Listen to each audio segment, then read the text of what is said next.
Hello and welcome to Passing the Torch, an online Bible study with your host and teacher, Bob Clark. Yeah, me.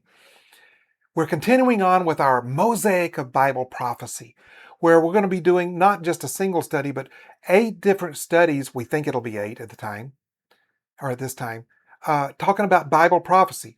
But we're trying to lay some groundwork on that with this second study, where we're talking about a brief history of Israel. So we'll be dabbling into prophecy, but it's mostly going to be just laying groundwork, not the prophecy side of things, but the historical side of things. And we've started with creation, where we talked about that last time when we first started into the history side of this study. And we're going through creation. This is part 2, where we're talking about creation, the gap theory, and other possibilities. So last time we looked at 2 key questions. Question number 1 is, how many years were there between the events of verse 1 and verse 2 in Genesis chapter 1, the first 2 verses of the Bible? How many years were there between those two? And we're going to give a recap of that in the next couple of charts. The main thing on this lesson is going to be what happened between verse 1 and verse 2. Well, can we know that? Come along with us today and let's find out. So where are we talking in the 6,000 years of human history? We're talking right at the beginning. Actually, before the beginning, before Adam. Let me put it that way. Before the creation of man. That's what we're talking about today, is what happened before man was created. What happened before the recreation of earth. Recreation. Okay. Hold on just about 1 or 2 charts and I'll explain that. But we're talking about before Adam. So, as I said, we're going to do a recap of last time. Question 1, how many years were there between events of verse 1 and verse 2? Remember, we're going to quote those verses here in a moment, I believe, in the next chart. And the answer is, I don't know. Or where I come from in the South, oh, I don't know. I don't know how many years there were between verses 1 and verse 2. Because the Bible doesn't say. Well, why not? Because it's not important to the story of God's dealings with man. That's what the Bible is about. It's God's dealing with man. Whether the evidence suggests that it was billions of years between verses 1 and 2, or a few minutes, okay, the Bible doesn't dispute either. So here's a summary of what we discovered last time by looking at the grammar and the text in the original language. It looks like there was an initial creation. In the beginning, God created the heavens and the earth. Initial, okay? And it looks like that was a completed work. It was perfect at the time. God created it. We found out God did not create it messed up. He created it perfect. But it appears that something happened to mess everything up. Because you get to verse 2. And if you go into the grammar, you find out that it can easily say, but the earth became without form and void, and darkness on the face of the deep, and the Spirit of God moving gently on the face of the waters. And this is from the literal version. If you were with us last time, I've already introduced that. Okay? So it looks like earth was created perfect, but something messed it up. So the messed up creation had to be recreated. We find out in Exodus 20, okay, because I don't have it here in this summary, but I want to touch base on it in this lesson. When it says in the beginning, God created the heavens and the earth, the word created was the word bara. All right? Bara. That's the word created, which means created from nothing. But in Exodus 20, when it talks about in 6 days God created everything, it's not the same word, bara. It's a word that means formed from something that exists. Now let's go to Genesis 1:3. So the messed up creation had to be recreated from something that existed. Then God said, let there be light, and there was light. And you go through that whole chapter, and you get to the end of the chapter, then God saw everything that he had made, and indeed it was very good. So the evening and the morning were the sixth day. So God recreated everything. Now, the important part that we're going to be going through starting the next time is man, that is Adam and Eve. As a spirit being, man is a spirit, has a soul, that is mind, will, and emotions, and lives in a body. Man as a spirit being able to worship God was created about 6,000 years ago, like we can deduce from the Bible. If you do all the calculations, Adam was about 6,000 years ago, roughly. So about 4,000 BC, ballpark.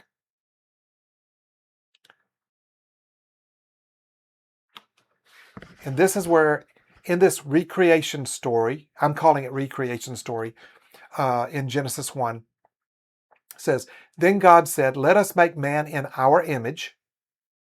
And we see there the triune God, the Trinity, God the Father, Son, and the Holy Spirit, because it says, let us make man in our image, according to our likeness, plural, okay? Let them have dominion over the fish of the sea, over the birds of the air, and over the cattle, over all the earth, and over every creeping thing that creeps on the earth. So God created man in his own image. In the image of God, he created him. Male and female, he created them. Adam was not created among other humans. Let's put it this way, the Bible does not say there was anybody else. So when it came to Cain and Abel having somebody to marry, there wasn't some other women out there for them to marry. All right, who did they marry? Yes. Cain married his sister because he was Abel. Yeah, bad dad joke. I got it. All right. But the Bible does not describe any other humans at the time. But scientists say that there were. No. If you take even science, it brings everything, what they see in the evidence. Man gets collapsed down to a few people. One of those is about the time of the flood, and one of those is about the time of Adam and Eve. And then before that, maybe there was some other man-like beings, but not in the Bible. All right, so that's what we discussed last time. Let's go into and ask the question, key question number 2. What happened between verses 1 and verse 2? So let's start answering the question with a question. Does the Bible say what happened in that time? And the answer is, it gives us part of it. It's not the whole thing. It's not meant to cover the whole thing. But it gives us part of it if we know where to look. Well, how do we know where to look? Good question. Sir Isaac Newton, since we're talking about scientific stuff, had this quote, "If I have seen further than others, it is by standing upon the shoulders of giants." And that's what I'm going to do today as we go through this. I didn't make this up. I didn't find the verses that we're talking about today. I didn't find on my own. I got it from somebody else. And it makes sense when you see it taught to you. All right. So let's answer this question. What happened between verse 1 and verse 2? So what happened to the earth? In the beginning, yes, I know I keep reading this over and over and over and over, but eventually you're going to memorize it. Eventually I'll memorize it.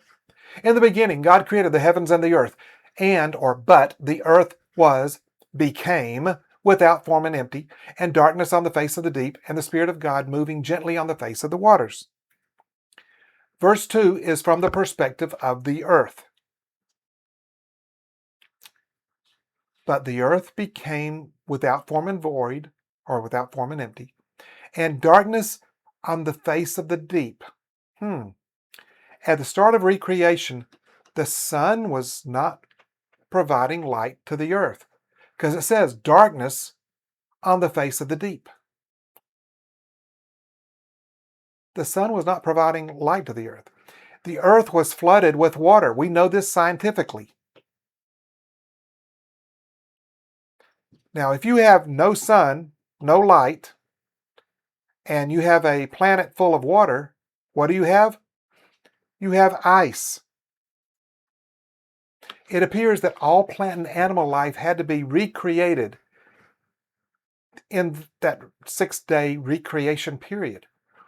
Now, a number of years back, I don't know, 15, 20 years ago now, maybe, I was watching some, quote, documentary on TV, a scientific documentary, and they said about 700,000 years ago that the earth, that the oceans were frozen solid to a mile deep. And I shouted, literally, because they proved what the Bible said, what this verse said. It says, but the earth became without form and empty, and darkness on the face of the deep. If there's darkness, there's no light, no heat, there's going to be ice. And they proved that it was ice to a mile deep in the middle of the ocean. Now, what happened between verse 1 and verse 2? What happened in that gap period? Job saw that the earth had been destroyed before. So let's read out of Job chapter 9, verses 5 through 8. He, that is God, who moves the mountains, and they do not know. And when he overturns them in his anger. Let's read that again. God who moves the mountains, and they do not know, when he overturns them in his anger. Overturns the mountains? Who shakes the earth out of its place, and its pillars tremble. Has the earth been shaken out of its place before? The one speaking to the sun, and it does not rise, and he sets a seal around the stars. What is he saying? He's saying that in this prophetic vision, he is seeing a time when the sun and the stars did not shine. Verse 8. So he's still talking about God stretching out the heavens by himself and walking on the waves of the sea. Walking on the waves of the sea. You remember the verse? And the Spirit of God hovering over the face of the deep, over the face of the waters. Stretching out the heavens by himself and walking on the waves of the sea. All right, so we know from reading the book of Job, Job had a lot of problems, right? His theology was not totally perfect. It wasn't. Definitely not the theology of his friends. But we know that he was a prophet. Matter of fact, one of my favorite verses in the Bible is in the middle of Job when he says, I know that my Redeemer liveth, and in the end I will see him upon the earth. In my flesh I'm going to see him. He understood the resurrection.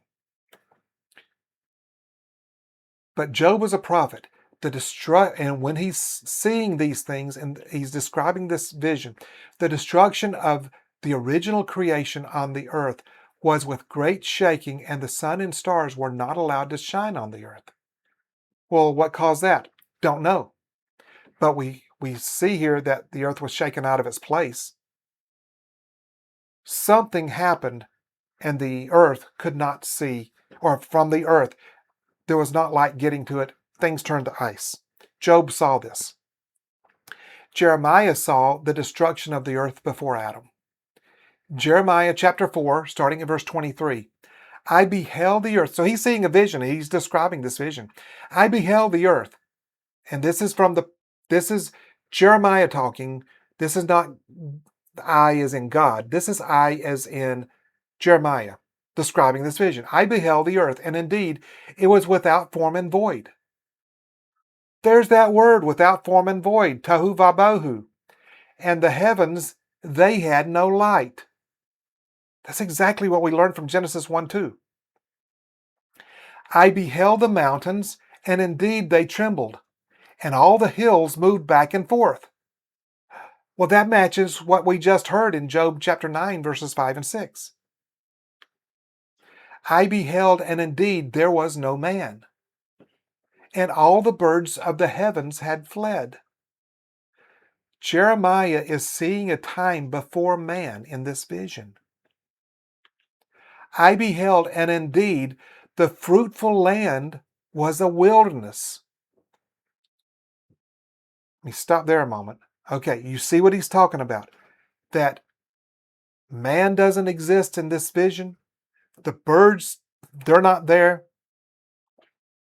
The fruitful land has become a wilderness. Now let's go on to the next exciting thing here. And all its cities were broken down. Well, if man doesn't exist, the broken down comes in the future, not in the past. Unless these are cities of another type, cities of another race of beings. I beheld, and indeed the fruitful land was a wilderness, and all its cities were broken down at the presence of the Lord by his fierce anger. Sounds like there's a punishment, a judgment here. It's a better word.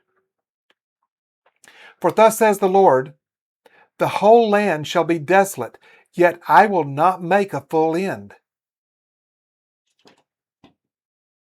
For this shall the earth mourn, and the heavens above be black. Because I have spoken, I have purposed, and will not relent, nor will I turn back from it. So this sounds like it is a time before Adam. There has been great judgment come upon the earth. And what was on the earth at the time? There were cities. There were cities before Adam. So if scientists find things that look like man 50,000 years ago, 100, okay, they proved the Bible, not disproved it. Those were not modern man from Adam. In Job chapter 38, God starts responding to Job. And he shows up in a whirlwind. Okay, so let me just read it. Then the Lord answered Job out of the whirlwind and said, who is this who darkens counsel by words without knowledge?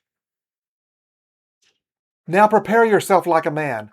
I will question you, and you shall answer me. So for most of the book of Job, Job has been saying, God isn't not being fair to me. He's much greater than I, and he's put me in this situation. God did not have a full revelation of Satan. All right, that's been a developing relation or understanding over the full course of the Bible.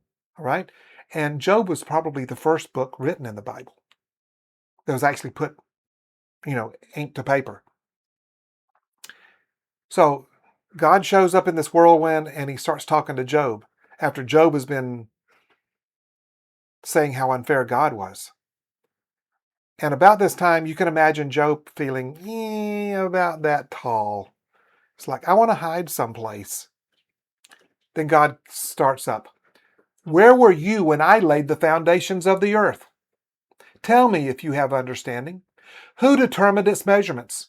Surely you know. Or who stretched the line upon it? To what were its foundations fastened? Or who laid its cornerstone?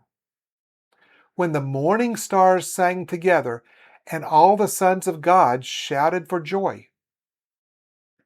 Or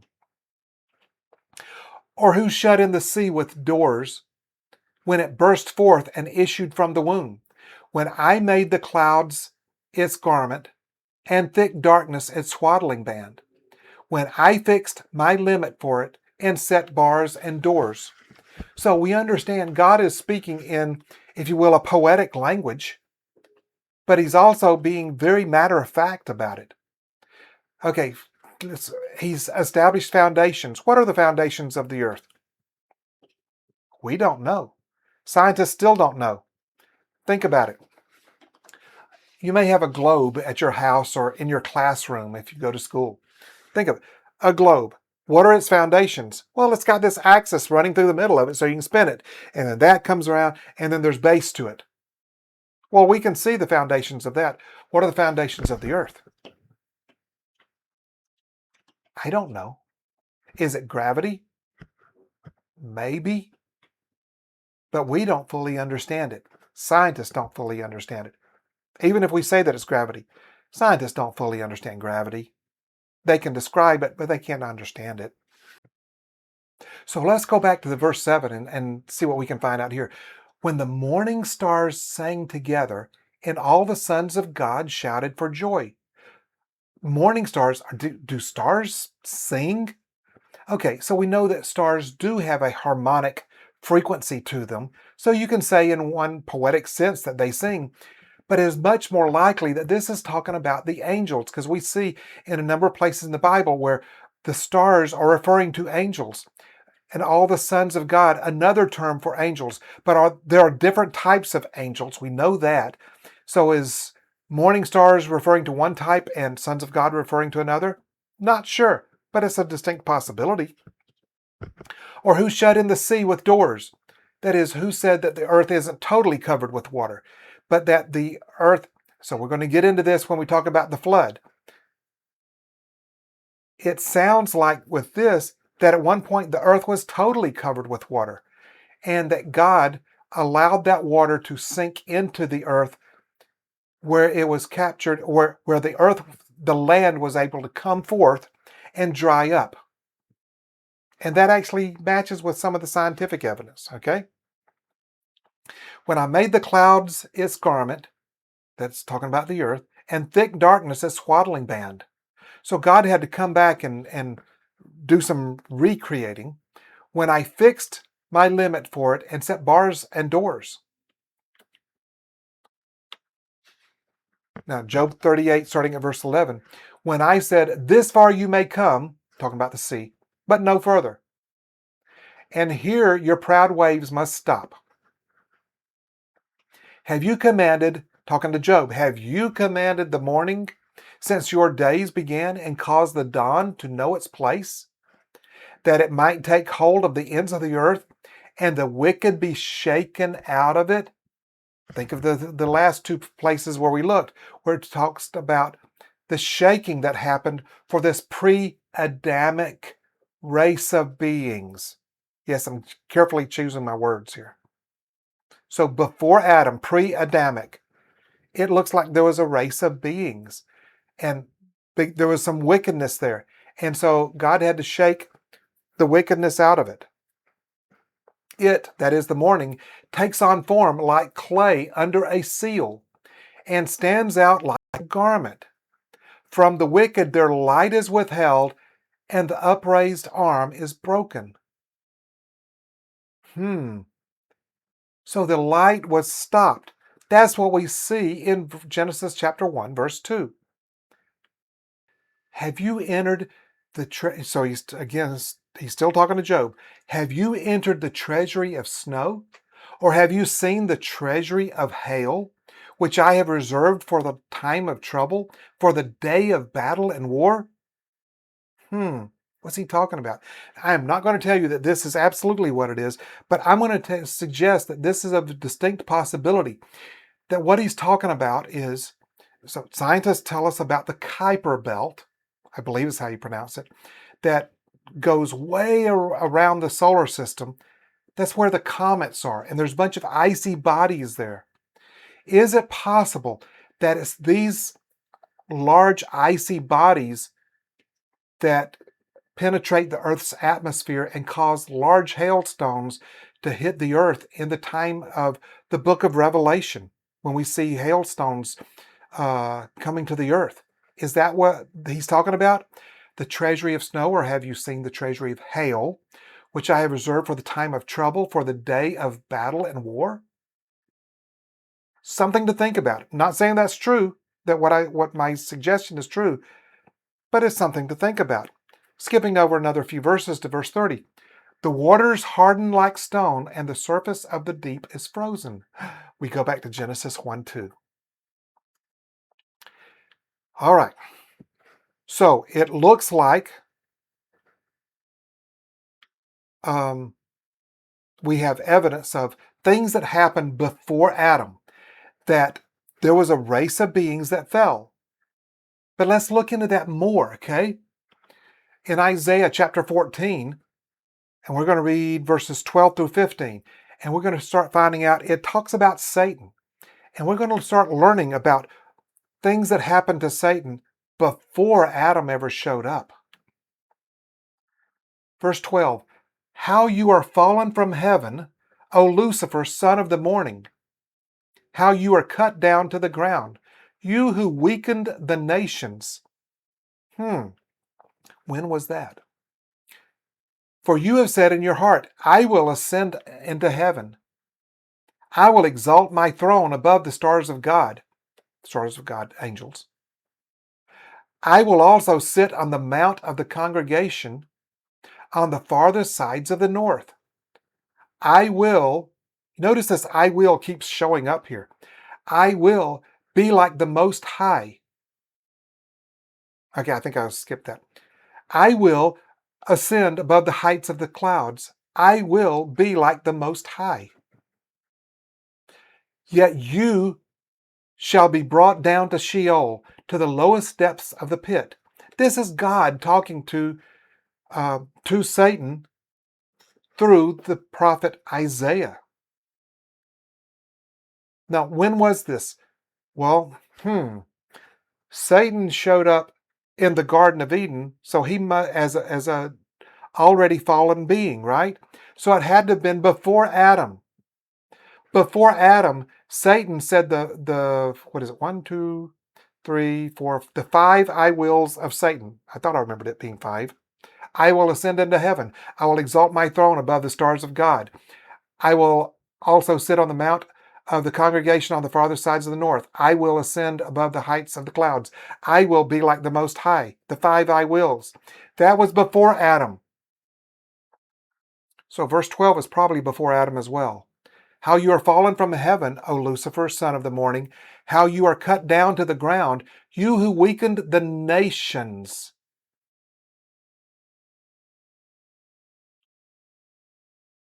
All right. In Luke chapter 10, verse 18, Jesus says, and Jesus said to them, I saw Satan fall like lightning from heaven. That was a past tense. Jesus had already seen it. In Revelation, we're going to read a couple of pieces out of Revelation chapter 12, verses 3 and 4. And another sign appeared in the heaven. Behold, a great fiery red dragon having seven heads and 10 horns, and 7 diadems on its heads. We're not going into the symbology right now. His tail drew a third of the stars of heaven, angels, and threw them to the earth. And the dragon stood before the woman who was ready to give birth, to devour her child as soon as it was born. Well, who is the dragon? Okay, we find out in the next verses I'm going to read here. But pretty obvious, the dragon is Satan, okay? So let's jump over to verse 7 in Revelation 12. And war broke out in heaven. Michael and his angels fought with the dragon, and the dragon and his angels fought. But they did not prevail, nor is a place found for them in heaven any longer. So the great dragon was cast out, that serpent of old, called the devil and Satan, who deceives the whole world. He was cast to the earth, and his angels were cast out with him. All right? So Satan fell. He took a third of the angels with him. He was cast to the earth. Well, what's he doing on the earth? Ezekiel chapter 28, verses 12 through 9, give us a clearer picture of Satan and his fall. Okay? Son of man, take up a lamentation for the king of Tyre. Again, poetic language. The king of Tyre, is it talking about the actual human king of Tyre? Partially, probably yes. But more importantly, is talking about Satan. And you can see that in the language coming. Because there's some of the language obviously does not talk about the human king of Tyre. Take up a lamentation for the king of Tyre and say to him, thus says the Lord God,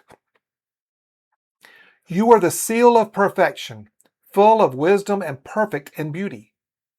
Satan?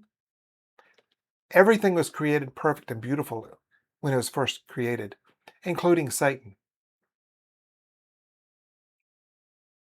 You were in Eden, the garden of God. Every precious stone was your covering: the sardius, topaz, and diamond, beryl, onyx, and jasper, sapphire, turquoise, and emerald with gold. The workmanship of your timbrels and pipes was prepared for you on the day you were created. So everything looks hunky-dory so far with Satan. You were the anointed cherub who covers. Cherub. Don't think of this little fat baby with wings that we see on Valentine's cards. That is from Greek idolatry, okay? That they married all these things together. A cherub is one of the mightiest of angels, best we can tell. You are the anointed cherub who covers. I established you. You were on the holy mountain of God. You walked back and forth in the midst of fiery stones. You were perfect in your ways from the day you were created till. Don't you hate the word till? Well, sometimes and sometimes not.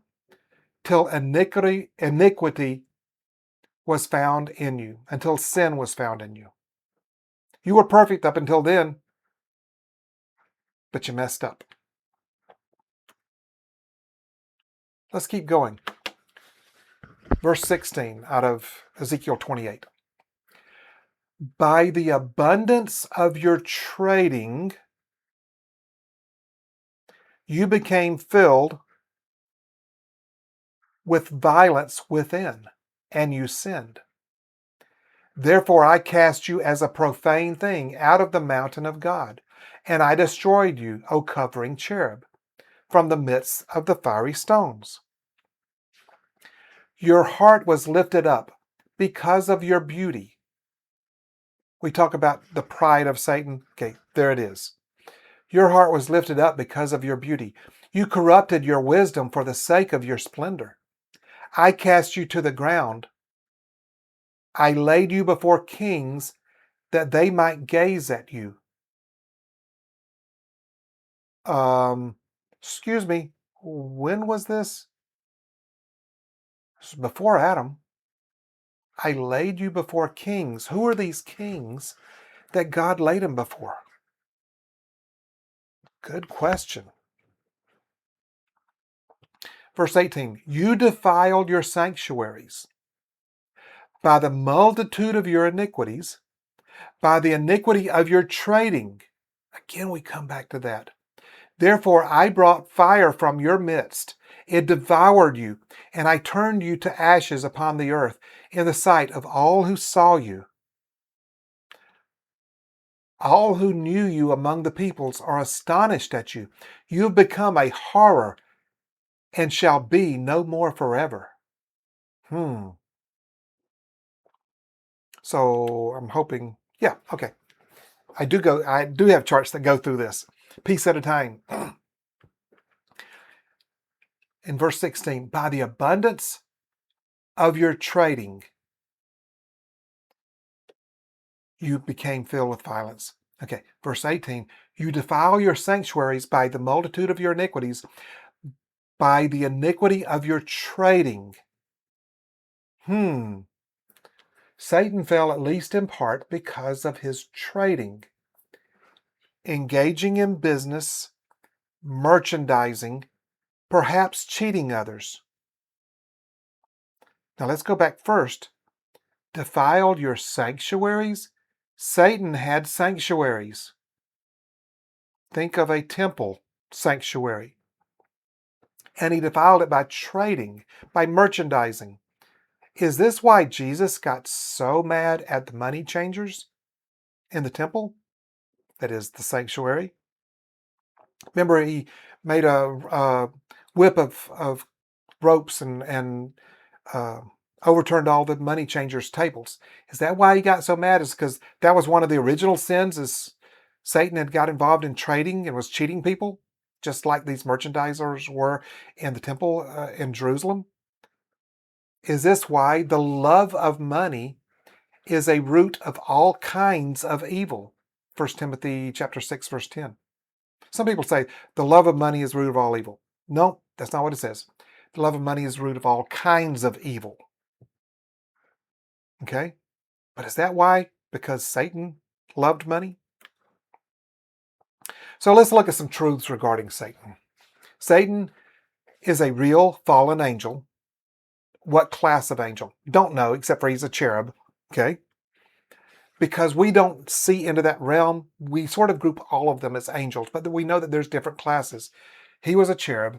He was a real fallen angel, not some nebulous, maleficent force. I have heard many preachers in particular denomination that did not believe in Satan. If you go and look, one number that I've heard is 60 to 80% of preachers do not believe that Satan is a literal fallen angel being. Too many in the church, including pastors, as I just said, do not even believe that Satan or any spirit beings, angels, etc., other than God, exist.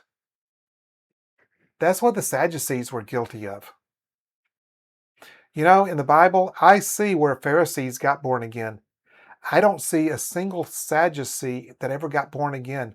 They didn't believe in the resurrection. They didn't believe in anything spiritual beyond God himself. And they were sort of standoffish about that. How do you fight the enemy of your soul, that is Satan, if you don't even recognize that he exists? But, truths. Satan is limited. He's not all-powerful, not all-knowing, not ever-present. A third of the angels fell with Satan, which means 2/3 of the angels are still with God. Jesus defeated the authority of Satan at the cross. But separating Satan and his cohorts from human contact will not be consummated until after the tribulation. We read about that in the book of Revelation. All right? So, that's, again, establishing some truths here. God and Satan are not equals. So, you got some religions, yin and yang and whatever else. And these are opposite and equal things, fighting the good and the bad. No. That's what Satan wants you to believe, is that they're equal. They're not equal. Well, we read out of Ezekiel 28, verse 15. Satan was created. He's a created being. Who created him? God. So let's look at this. God, that is Yahweh, versus Satan or Lucifer. God is omnipotent, all-powerful. Satan is limited in power. God is omniscient, that is all-knowing. Satan is, knowledge is limited to his senses. God is omnipresent, that is present in every place and time. Not just place, but place and time. Satan, he can be at one place at one time. Now, he has a lot of little low-level devils to do his bidding, but he personally can only be one place at one time. God is sovereign. What does that mean? He doesn't report to any higher being to ask permission. Satan, no, he's limited by God. You can look in the book of Job and find that out. God is self-existent. Satan, created by God. So, not equal. Let's come back and answer our question. What happened between verses 1 and verse 2 of Genesis chapter 1?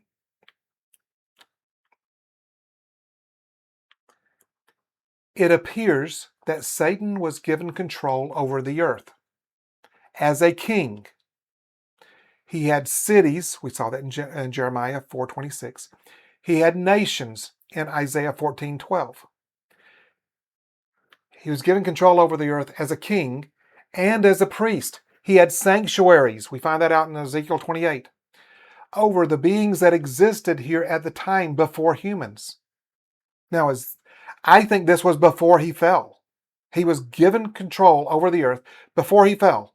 He was still perfect. Then he fell. Satan declared, I will be their God.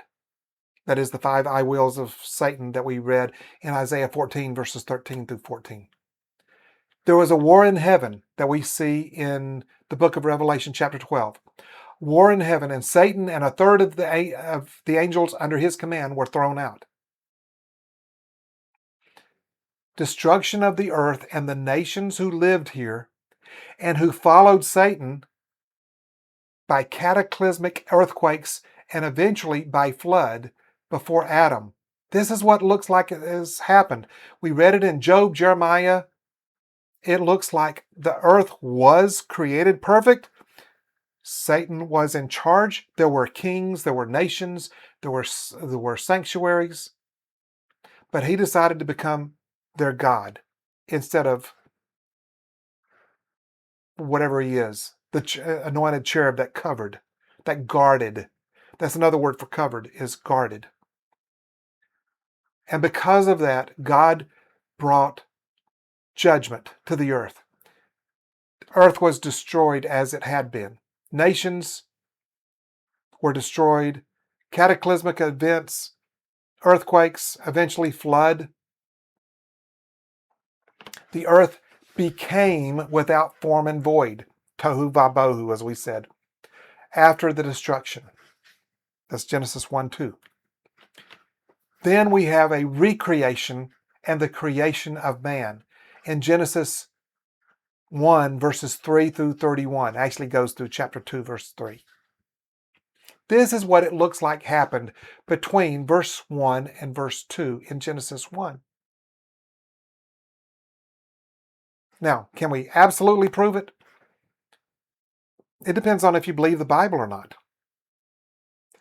I think we've offered some pretty good evidence.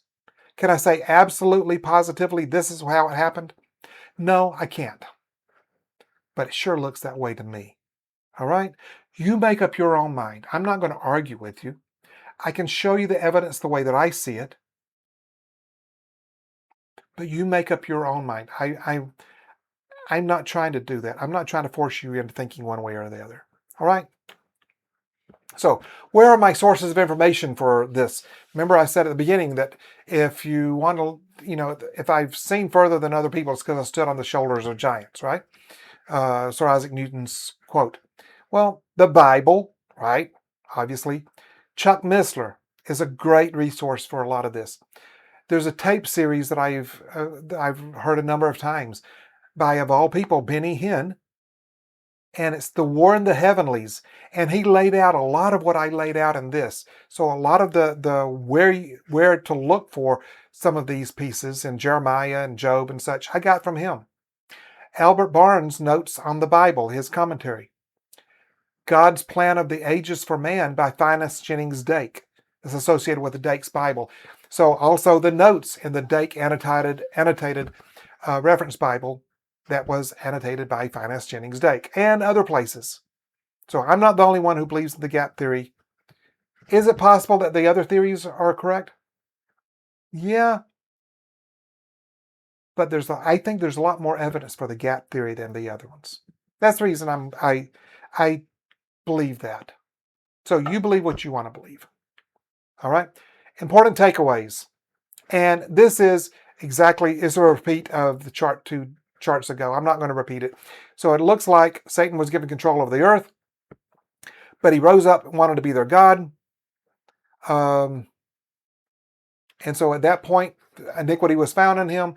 God got rid of him out of heaven, period. And we have the destruction of the earth and the nations who lived here. All of that was overturned, and God had to recreate the earth. All right? So there is the gap theory of creation. That verse 1 in Genesis chapter 1, verse 1, is the creation of the earth perfect and beautiful.